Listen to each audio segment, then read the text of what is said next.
오늘은 33년 전 헤어진 첫사랑, 그리고 폭우 속에서 드러난 진실. 가끔 인생은 우리가 상상하지 못한 방식으로 두 번째 기회를 줍니다. 이것은 그런 이야기입니다. 편안하게 앉으셔서 마음을 열고 들어주세요. 때론 가장 낡은 모습이 가장 진실한 마음을 시험합니다. 폭우가 쏟아지는 오후, 부산 해운대의 한 은행에 낡은 옷을 입은 한 노인이 들어섭니다. 젖은 옷에서는 물이 뚝뚝 떨어지고 낡은 신발에는 흙이 묻어 있습니다. 사람들은 슬쩍슬쩍 자리를 피합니다. 한 여성은 가방을 자기 쪽으로 당기고 직원들은 고개를 돌려 서류를 봅니다. 노인은 천천히 로비를 가로질러 걸어갑니다. 뒤에서 사람들의 수근거리는 소리가 들립니다. 하지만 노인은 아무렇지 않은 듯 걸어갑니다.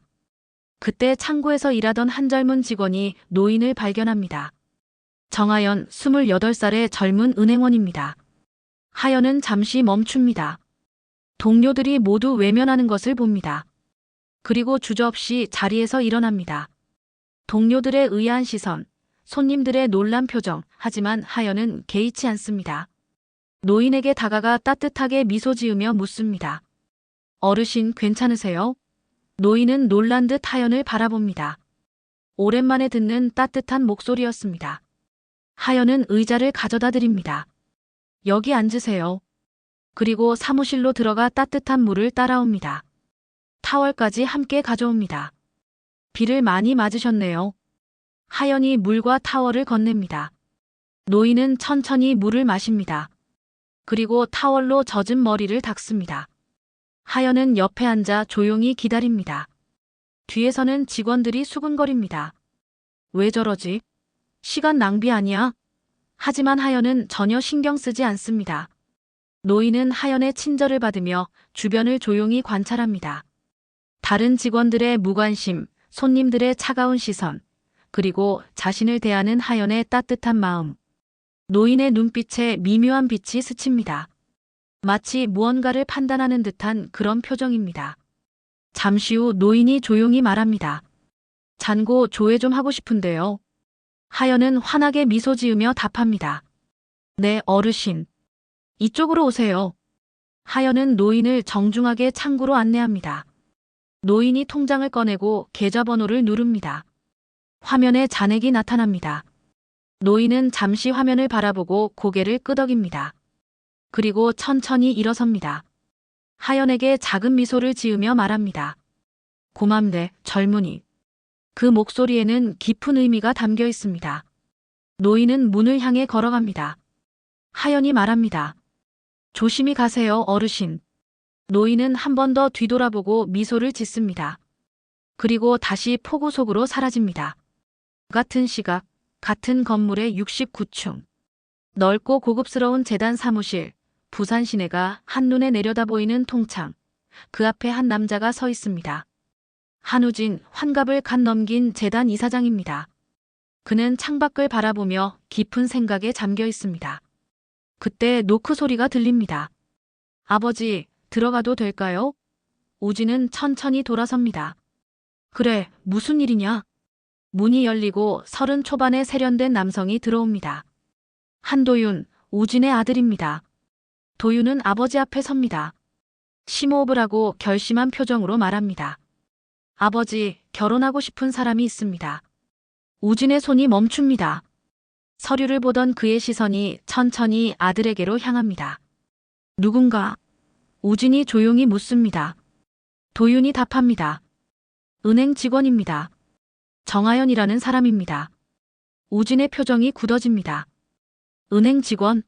배경은? 우진이 다시 묻습니다. 도윤이 천천히 답합니다. 부모님이 일찍 돌아가셨습니다. 혼자 살아왔습니다. 우진은 서류를 내려놓습니다. 안 된다. 단호한 목소리입니다. 우리 집안과는 맞지 않아.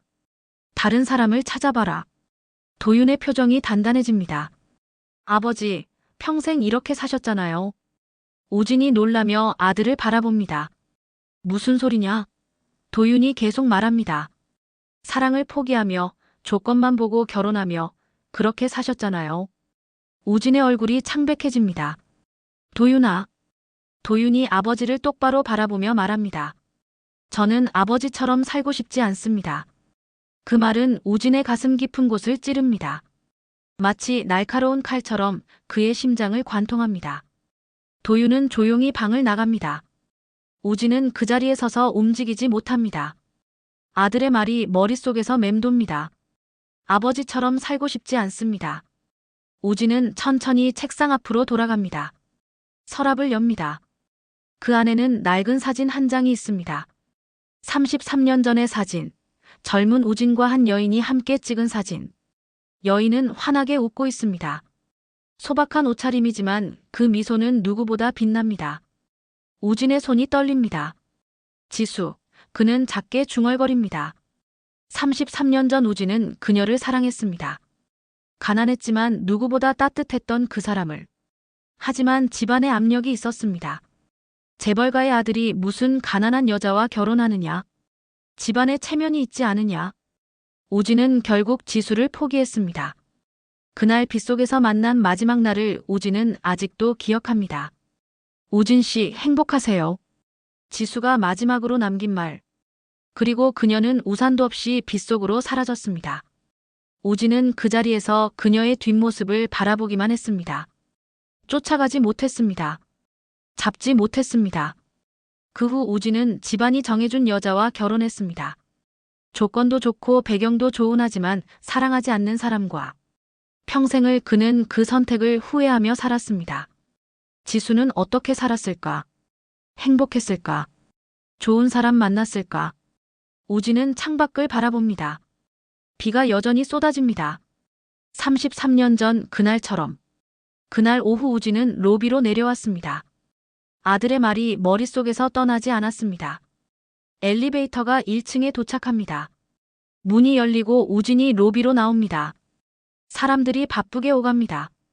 비가 쏟아지는 밖을 바라보며 모두 우산을 준비합니다. 우진은 로비를 가로질러 걷습니다. 그때 밖에서 소란스러운 소리가 들립니다. 유리문 너머로 은행 앞 계단에 무언가가 보입니다. 사람이 쓰러져 있습니다. 낡은 옷을 입은 그 노인이었습니다. 사람들이 지나갑니다. 어머, 누구세요? 괜찮으세요? 말은 하지만 아무도 다가가지 않습니다. 우산을 쓴 채 그냥 지나칩니다. 우진은 그 광경을 바라봅니다. 가슴 한편이 답답해집니다. 그때 은행 문이 벌컥 열립니다. 한 여성이 뛰어나옵니다. 정하연, 아까 그 젊은 은행원입니다. 하연은 신발도 벗습니다. 맨발로 폭우 속을 달려갑니다. 우진은 그 모습을 봅니다. 로비의 유리문 너머로. 하연이 노인에게 무릎 꿇습니다. 어르신, 어르신, 정신 차리세요. 자신의 재킷을 벗어 노인에게 덮어줍니다.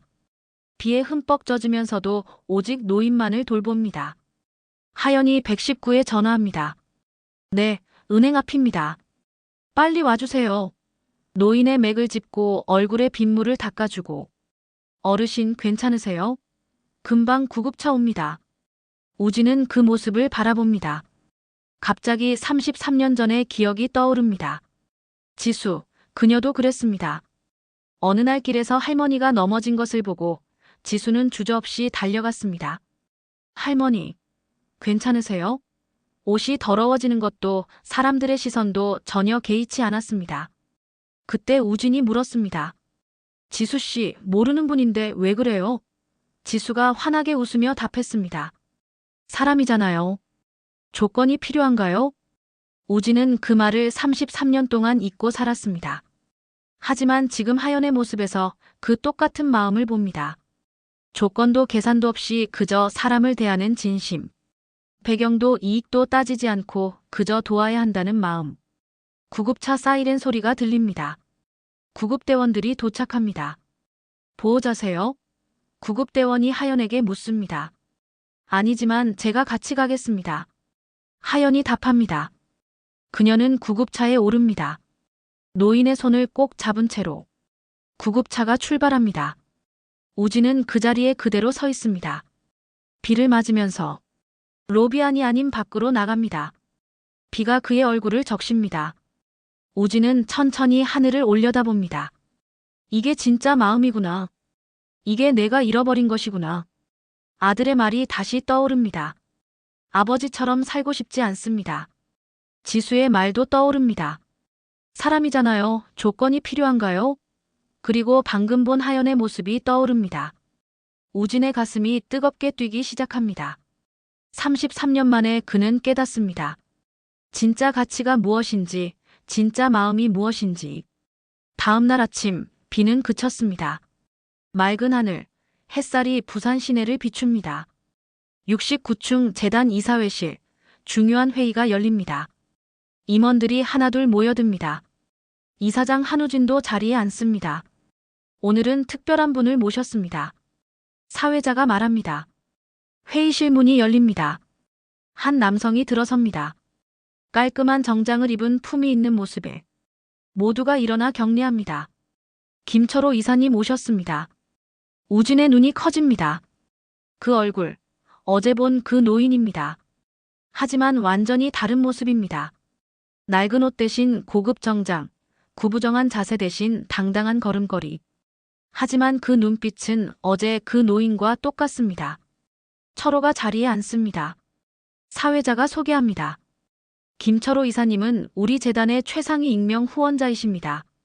지난 30년간 고아원, 생계곤란자, 장학사업에 총 500억 원 이상을 후원하셨습니다. 임원들의 경외하는 시선, 우진도 놀라며 철호를 바라봅니다. 철호가 천천히 입을 엽니다. 여러분, 어제 제가 작은 실험을 했습니다. 모두가 귀를 기울입니다. 폭우가 쏟아지는 날 낡은 옷을 입고 은행에 갔습니다. 우진의 표정이 변합니다. 사람들이 저를 어떻게 대하는지 보고 싶었습니다. 대부분은 철호가 천천히 말합니다. 저를 피했습니다. 직원들도 손님들도 심지어 경비원도 모두가 저를 외면했습니다. 한 사람, 정하연이라는 젊은 은행원만은 의자를 가져다주고 물을 건네고 타월까지 챙겨주더군요. 임원들이 고개를 끄덕입니다. 그리고 제가 쓰러졌을 때 철호가 계속 말합니다. 지나가는 사람들은 많았지만 맨발로 달려와 저를 안아준 사람은 그 아이뿐이었습니다. 철호의 눈가가 촉촉해집니다. 신발도 벗고 자기 재킷도 벗어 덮어주고 비에 흠뻑 젖으면서도 오직 저만 걱정하더군요. 임원들이 숙연해집니다. 철호가 우진을 바라봅니다. 한 이사장님. 우진이 철호를 바라봅니다. 조건도 배경도 없는 사람. 철호가 조용히 말합니다. 하지만 그게 진짜 마음 아닙니까? 우진은 말문이 막힙니다. 철호가 계속 말합니다. 사람의 가치는 재산이나 배경이 아닙니다. 어떻게 다른 사람을 대하느냐, 그것이 진짜입니다. 나를 모를 때, 이익이 없을 때, 그때 보이는 모습이 그 사람의 진짜 모습입니다. 우진의 머릿속에서 모든 것이 하나로 연결됩니다. 아들의 말, 아버지처럼 살고 싶지 않습니다. 철호의 말, 그게 진짜 마음 아닙니까? 그리고 33년 전 잃어버린 사랑. 우진의 눈빛이 흔들립니다. 회의는 계속되지만 그의 마음은 이미 다른 곳에 가 있습니다. 회의가 끝나고 임원들이 하나둘 나갑니다. 우진도 일어서려는데 철호가 손짓합니다. 한 이사장님, 잠시 남아주시겠습니까? 우진은 다시 자리에 앉습니다. 둘만 남은 회의실, 긴장감이 감돕니다. 철호가 천천히 입을 엽니다. 한 이사장님, 개인적으로 드릴 말씀이 있습니다. 우진이 조용히 답합니다. 말씀하십시오. 철호가 깊은 한숨을 쉽니다. 그 아이, 정하연 말입니다. 우진이 귀를 기울입니다. 철호가 조용히 하지만 또렷하게 말합니다. 지수의 딸입니다. 우진의 얼굴이 창백해집니다. 뭐라고요? 그의 목소리가 떨립니다. 철호가 천천히 고개를 끄덕입니다. 지수, 기억하시죠? 우진은 의자에 주저앉습니다. 손이 떨립니다. 지수가 지수의 딸이. 철호가 계속 말합니다. 33년 전 이사장님이 떠나보낸 그 사람. 우진의 눈에 눈물이 맺힙니다. 지수는 어떻게? 철호가 조용히 답합니다. 혼자 아이를 키웠습니다. 우진의 심장이 쿵하고 내려앉습니다. 아이를 혼자서. 철호가 고개를 끄덕입니다. 가난했지만 씩씩하게 살았습니다. 식당에서 일하고 밤에는 청소 일을 하고 그렇게 하연이를 키웠습니다. 우진의 눈물이 흐릅니다. 내가 몰랐습니다. 철호가 계속 말합니다. 하연이는 착한 아이였습니다. 엄마가 힘들어하는 걸 보고 일찍부터 철이 들었죠. 장학금으로 공부하고 아르바이트로 생활비를 벌고 엄마를 도왔습니다. 그렇게 두 사람은 서로를 의지하며 살았습니다. 우진이 떨리는 목소리로 묻습니다. 지수는 지금? 철호가 고개를 숙입니다. 5년 전 병으로 세상을 떠났습니다. 우진은 말을 잇지 못합니다. 그저 눈물만 흐릅니다. 철호가 조용히 말합니다. 마지막까지 이사장님을 원망하지 않았습니다. 우진이 고개를 듭니다. 정말입니까? 철호가 고개를 끄덕입니다. 다만 이렇게만 말했습니다. 잘 살고 있을 거야. 행복하게 살고 있을 거야. 우진은 책상을 치며 울부짖습니다. 지수야 미안해 정말 미안해. 철호가 봉투 하나를 꺼냅니다. 이걸 이사장님께 드리라고 했습니다. 우진이 떨리는 손으로 봉투를 받습니다. 안에는 편지와 사진들이 들어있습니다.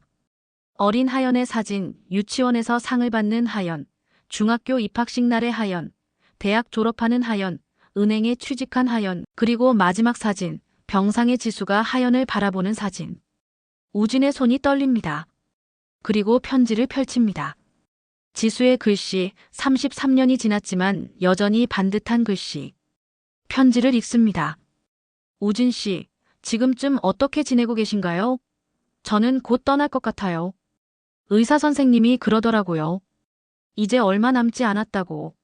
후회는 없어요. 우리 딸 하연이를 키우며 정말 행복했어요. 하연이는 정말 착한 아이예요. 제 자랑입니다.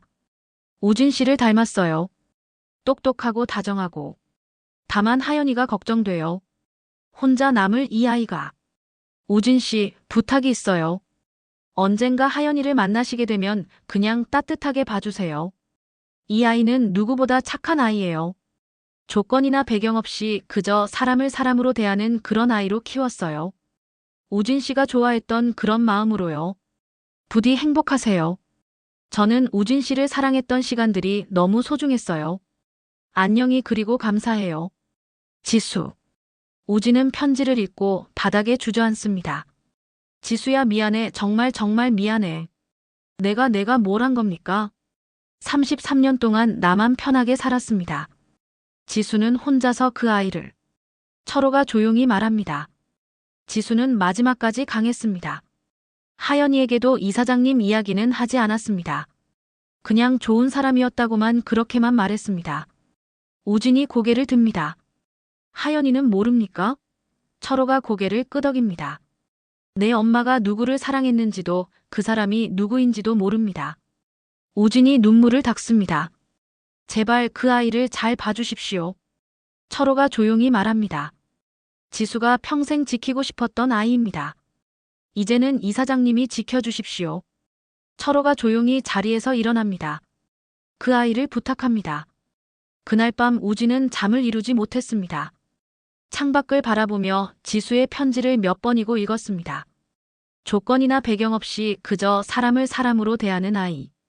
지수가 남긴 말들이 가슴에 새겨집니다. 다음 날 아침 우진은 결심합니다. 거울 앞에 섭니다. 정장을 가다듬습니다. 서랍에서 지수의 사진을 가슴에 품습니다. 지수야, 이제라도 내가 할 수 있는 걸 해야겠어.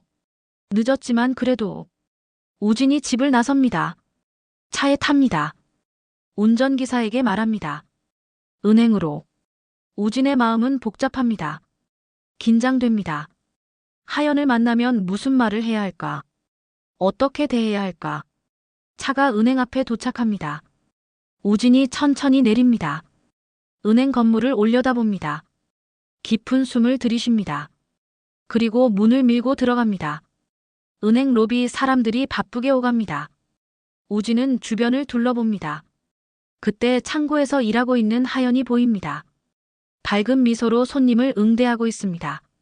우진은 그 모습을 바라봅니다. 하연의 얼굴에서 지수의 모습이 겹쳐 보입니다. 그 따뜻한 미소, 그 진실한 눈빛. 우진의 눈가가 뜨거워집니다.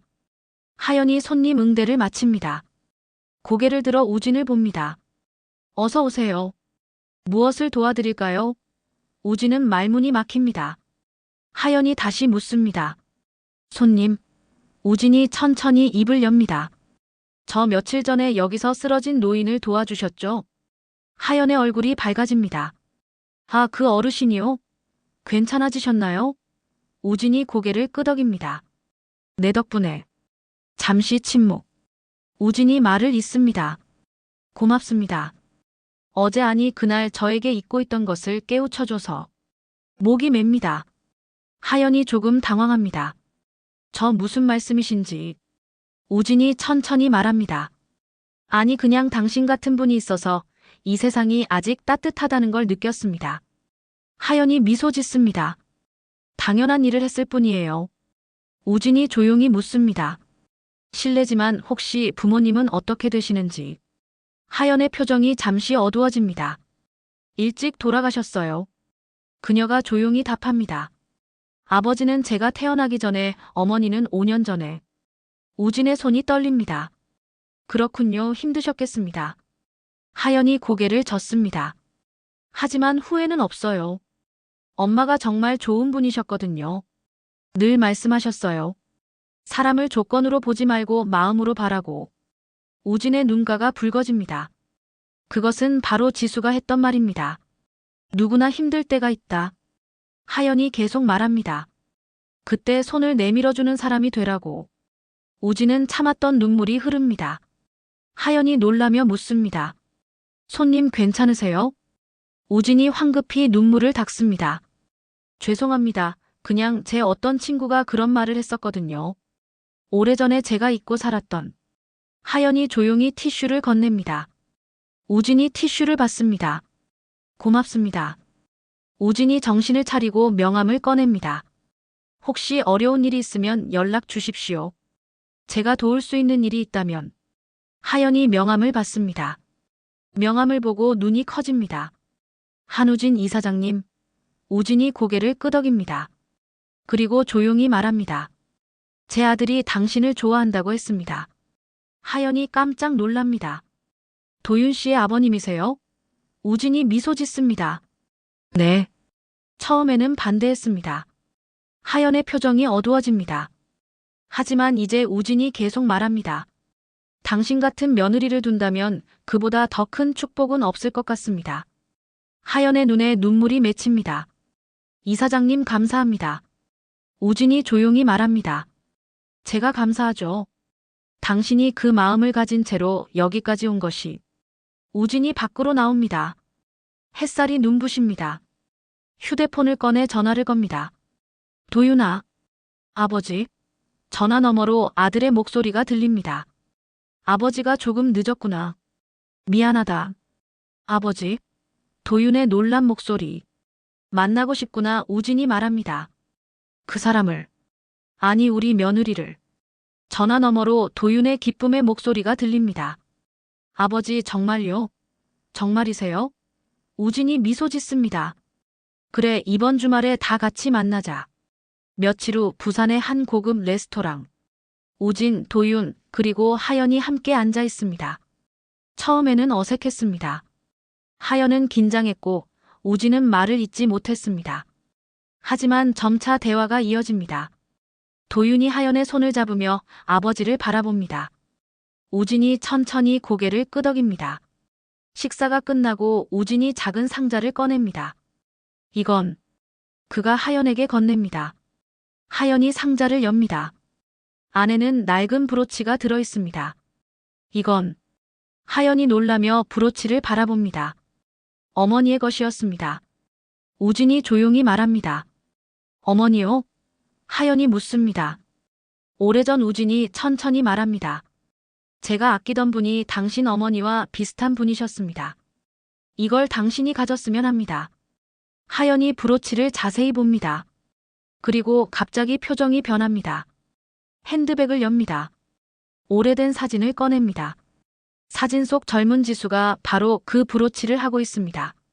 하연이 우진을 바라봅니다. 우진도 하연을 바라봅니다. 혹시 하연이 떨리는 목소리로 묻습니다. 이사장님이. 우진이 고개를 끄덕입니다. 네, 제가 당신 어머니를 알았습니다. 아니, 사랑했습니다. 하연의 눈에서 눈물이 흐릅니다. 엄마가 말했던 그 사람. 우진도 눈물을 참지 못합니다. 미안합니다. 정말 미안합니다. 하연이 자리에서 일어납니다. 우진도 일어납니다. 두 사람이 포옹합니다. 도윤도 눈물을 흘리며 그 모습을 바라봅니다. 고맙습니다, 아버지. 하연이 작게 말합니다. 미안하다. 늦어서 우진이 답합니다. 하지만 이제라도 지수가 지키고 싶었던 당신을 내가 지킬게요. 우리는 가끔 조건으로 사람을 봅니다. 하지만 중요한 건 그 사람의 마음입니다. 오늘 누군가에게 따뜻한 손을 내밀어주는 것이 세상을 바꾸는 것입니다.